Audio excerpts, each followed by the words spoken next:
السلام عليكم ورحمة الله وبركاته. ازيكم يا حبايبي؟ عاملين ايه؟ وحشتوني.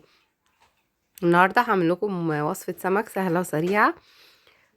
سمك مشوي هنشويه بطريقة سهلة، وان شاء الله حتى لو ما عندكيش ردة تقدري تعملي زي سمك مشوي في البيت، ولا هتعمليه على الجريلا ولا هتعمليه على الشواية، ولا محتاجين ردة ولا محتاجين اي حاجة. طب محتاجين ايه؟ محتاجين بس يكون في سمك موجود، وانا هقولك تعملي ايه. انا هنا السمك مفتوح بطنه، نضفته كويس لكن ما قشرتهوش طبعا ولا قصقصته ولا عملت اي حاجه عشان هشويه. معايا هنا بصلايه متقطعه جوليان، ومعايا طماطم، ومعايا كمون وكزبره وملح وفصين توم مبشورين. يبقى هنا بصل وتوم وطماطم وبصل وملح وكمون وكزبره.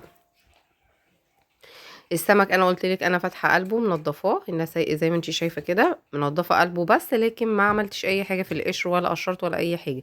مجرد بس انا هحشي الخلطه دي في قلب السمك. ليه؟ عشان انا عايزه السمك المشوي بس محشي بالخلطه كمان، بيبقى طعمه احلى كمان من انك تشويه من غير ما تحشيه. معايا هنا معيش رده، ما عندكيش رده تتصرفي على طول. تجيبي ايه بقى؟ تجيبي البقسماط المطحون اللي هو البانجراتاتو ده، تستخدميه وتستعيدي عن الردة بيه. مش اوقات كتير بتبقى الردة موجودة، فانت مفيش ردة تروحي على طول عاملاه بالبقسماط لو عايزة تعملي سمك مشوي. فدي بديل للردة، او ممكن كمان دقيق الشوفان. يعني لو مفيش عندك ردة ممكن تستخدمي بديل الشوفان، ممكن تستخدمي البقسماط المطحون. انا هنا ما كنتش حاطة على السمك اي حاجة، يا دوبك حشيت قلبه بس. ف ضغطت عليه في البقسماط من الوشين، ودخلته فين؟ تحت الشواية في الفرن. ولعت الشواية، يعني فتحت الفرن وفتحت الشواية ودخلته مباشرة تحت الشواية. هيستوى على الجنب الاولاني وبعدين هلفه وبعدين اعمله على الجنب التاني. دلوقتي انا بعمل الدقة اللي معايا اللي هرشها على السمك بعد ما يطلع. معايا هنا ايه في الدقة دي؟ معايا كمون برضو، كزبرة، ومعايا ملح، ومعايا طماطم، ومعايا فلفل وكزبرة وبقدونس، كزبرة خضراء وبقدونس، وليمون وخل. ليمون قد ايه؟ حوالي 4 معالق ليمون كبار ومعلقتين خل. يبقى انا هنا معايا كزبرة وبقدونس وفلفل وطماطم، والتوابل اللي معايا برضو هي كمون وكزبرة وملح.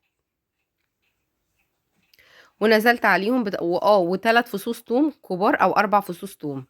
يعني انا هنا عاملين مش حاطين بقى اي بصل ولا اي حاجه في الخلطه اللي هي بتاعه الدقه، ما بيتحطلهاش بصل، بيتحط لها توم والتوابل اللي احنا قلناها، كزبره وبقدونس والطماطم، وفي قرن فلفل بيكانتي وملح، وتظبطي الملح وتنزلي عليهم بميه بعد ما تضربيهم في الكبه. تنزلي عليهم مثلا بميه كميه كويسه عشان احنا عايزين نسقي السمك بيها لما يطلع من الفرن. انا زودت هنا كمان حبه كمون وحبه كزبره، وظبطت الملح بتاعها عشان طبعا احنا زودنا كمية مية محترمة عشان دي دقة السمك. ان انا بقولك هنا اتعمل على الجنب الاول، ولسه كمان كنت هلفه تاني علشان ياخد وش جامد اكتر من كده، بس هقلبه بقى على الجنب التاني علشان ياخد اللون معايا الجامد الحلو ويستوى كويس. مش عايزه اقولك بقى ريحه سمك مشوي، ريحه سمك مشوي يعني احنا شاويين بقى في البيت، حاجه بقى جميله ان للناس محبي السمك المشوي وبيبقوا مش عايزين يعملوا برضو دخاخين جامدة قوي لانه مش على الشواية. في الفرن على فكرة بيبقى اقل بكتير. مجرد ما بتحطيه تحت الشواية ويستوى خلاص بياخد كده وش جميل كمان ولون حلو قوي زي الجاهز بالظبط. دلوقتي انا كمان ضفت له شوية بقسماط. بصي طالع بقى ولا اروع من كده، كان لسه طالع من الفرن حطيت عليه دقة سخنة على طول. زي ما انتي شايفة الجمدان والجمال كأنك شوياه بره، وروعة. اتصرفنا خلاص ما لقيناش رده نستخدم اللي قلنا دقيق البقسماط قصدي المطحون، او تستخدمي دقيق الشوفان. مش هتوقفي نفسك على حاجة يعني، وهيطلع معاكي روعة. لو عجبك الفيديو متنسينيش من دعوة حلوة من القلب ولايك وشير وسبسكرايب للقناة.